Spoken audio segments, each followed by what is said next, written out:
name's Sarah Boulter. I'm a researcher at the University of Tasmania, and I'm also the mission leader for the Climate Adaptation Mission.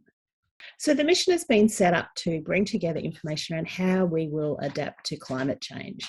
And so what that means is the ways that we can prepare for the way the climate will change. So if you think, for example, we've had a few summers of disasters in the past few years.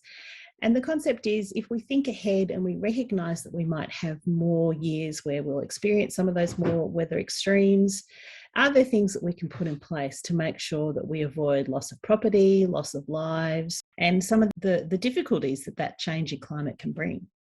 I think one of the most exciting things that happened in 2021 was the release of the latest version of the National Climate Resilience and Adaptation Strategy, the NCRAS, that the Australian government released just about a month ago.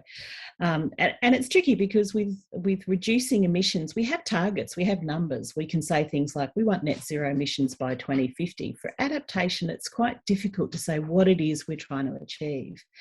And so this strategy has committed to developing some measures to try to measure what it is we're achieving in terms of adaptation. So we're going to have to make some hard decisions about what it is that we see as successful adaptation.